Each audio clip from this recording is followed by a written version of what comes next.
खैबर पख्तूनख्वा ने इम्पोर्टेड वज़ीर आज़म और वज़ीर दाखिला के खिलाफ कत्ल का मुकदमा दर्ज कराने का ऐलान कर दिया। महमूद खान ने कलाम में अवामी इज्तिमा से खिताब करते हुए कहा कि हकीकी आज़ादी मार्च में शामिल अपने बहन भाइयों को यकीन दिलाता हूँ कि इम्पोर्टेड हुक्मरानों से उन पर होने वाले तशद्दुद का बदला हर सूरत लिया जाएगा।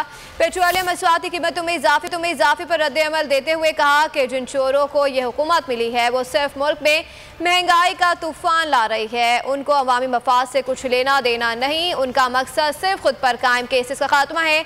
जल्द इस इम्पोर्टेड हुकूमत का खुद खात्मा हो जाएगा।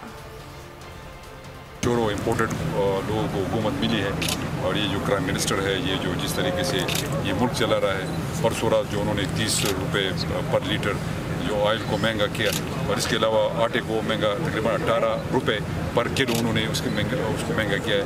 तो बहुत सी चीज़ें ये पेट्रोल के साथ ऑटोमेटिकली महंगी हो जाती है। तो इनके पास कोई एजेंडा नहीं है, इनका सिर्फ एजेंडा ये है कि अपने केसेस ख़त्म कराएं। इसके अलावा उन्होंने EVM मशीन जो हम चाहते थे कि फेयर एंड फ्री इलेक्शन हो, तो वो भी उन्होंने ख़त्म कर दिया। ये मुल्क को तारीकी में धकेले और इसको बैंकरप्ट करा दे। सारे क्रिमिनल लोग हैं, 60% उसका जो कैबिनेट है वो नेबज़दा है, वो अदालतों से ज़मानत पे है। बहुत जल्द इस मुल्क से आप लोगों का खात्मा हो जाएगा। सब्सक्राइब करें और बेल दबाएं ताकि कोई खबर रह न जाए।